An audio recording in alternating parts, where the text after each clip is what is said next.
My name is Leone Egeland Rice, and in 1974, Leone Egeland was elected as the 15th woman to the state legislature. And the campaign began several years before. I had an army of women who were willing to help me. This was the 24th Assembly District. In 1970, there was a new census taken, and there was my home in the middle of a new district with no incumbent. And so I had a great deal of encouragement from the women that I had served with and played with and worked with in the county in all sorts of environmental causes, and AAUW and the League of Women Voters and the Environmental Commission. And they were all very happy to volunteer and work on a women's campaign. Most of us had worked on many campaigns before. You know, we licked envelopes, we stuffed envelopes, we made phone calls, but we were not the treasurer. We were not the precinct coordinator.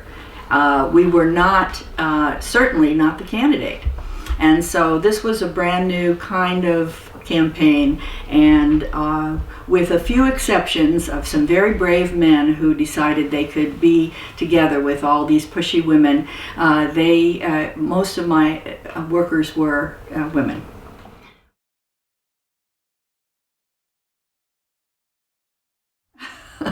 It was the first time I ever ran for office, at least in government. Now, I ran for office in high school, and I was the student body treasurer. And I had been very, very active for many years as a teenager in a group called B'nai B'rith Girls. And from the time I was 13 to the time I was 17, I held many elected offices in that organization.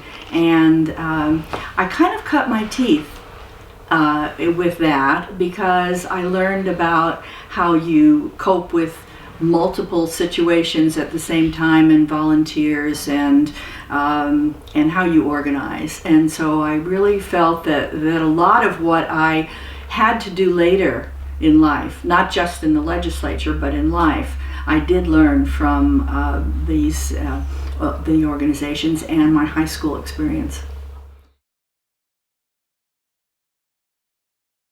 I wanted to get a job, getting a full-time teaching position.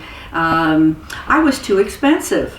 I had a master's degree, I had several years of experience, and the school districts were really hurting for money, and they could hire 2 people for my salary. So I had a very hard time getting a job. And so I was offered a very unusual job by Zero Population Growth and Planned Parenthood. And they had never had a lobbyist. And there were things they wanted done in the legislature. And even just a few resolutions, something to bring to light and have the press talk about population growth, and more controversial issues like family planning and abortion rights and contraceptives to minors and things of that sort.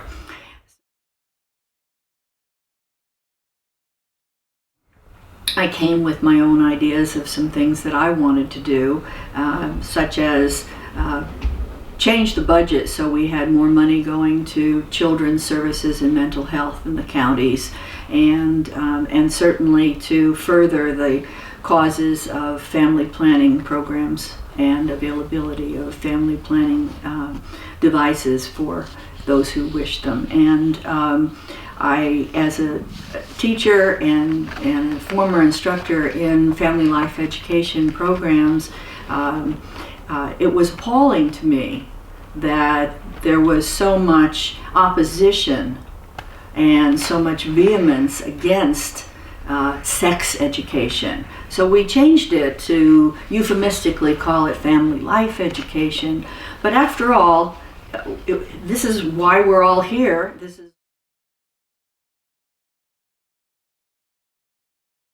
No.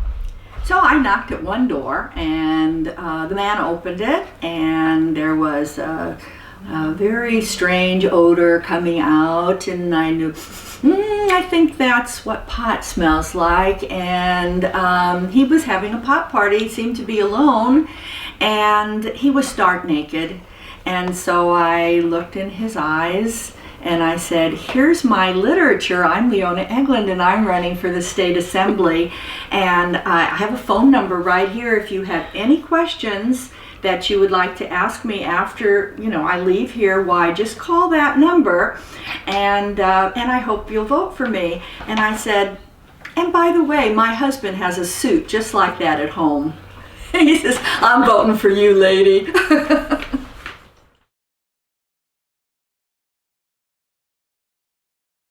I came to the legislature with a great passion for reproductive rights and decisions by both men and women about their own reproductive rights.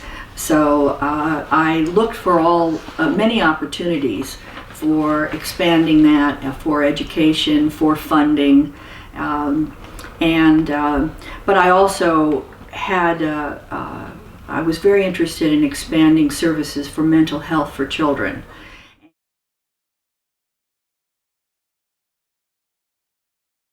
Perhaps starting with my campaign, but even after I was elected, was that I had no party support. They didn't support women.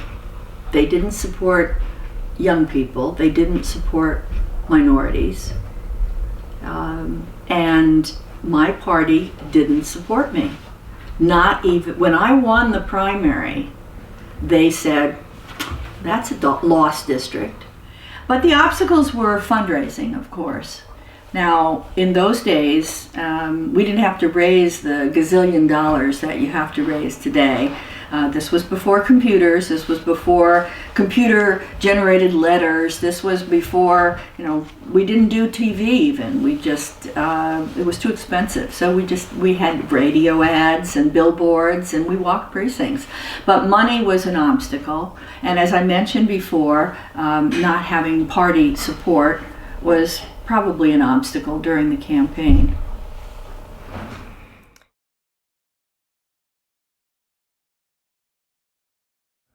Banning corporal punishment had been attempted before, and as I looked at the possible votes among my colleagues, I didn't think that a total ban on corporal punishment was going to work either.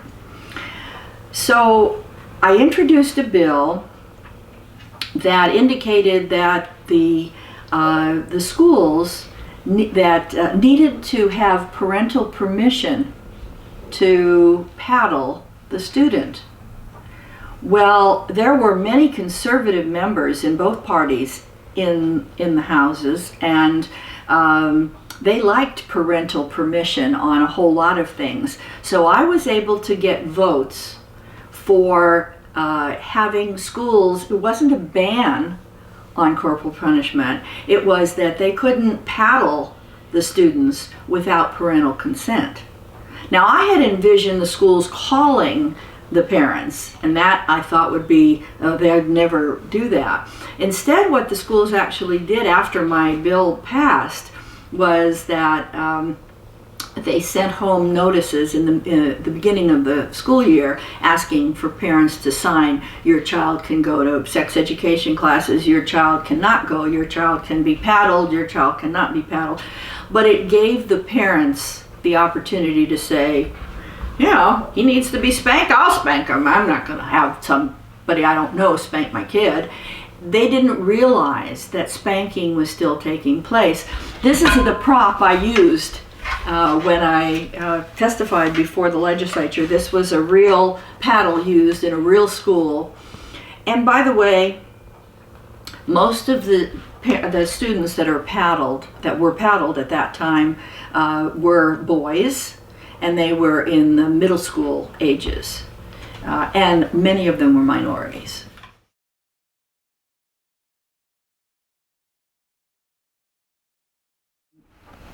would give more talks to young women and encourage them to become part of the elected world and to join in with boards and commissions in their local districts and to experience it. That yes, you can do it.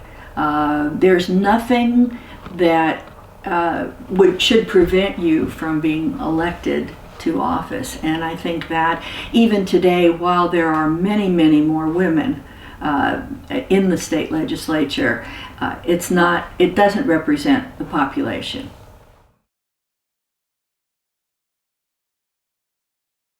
I guess as a pioneer. Were you called a pioneer before? Yes. By who? By the women that helped elect me. I was their pioneer.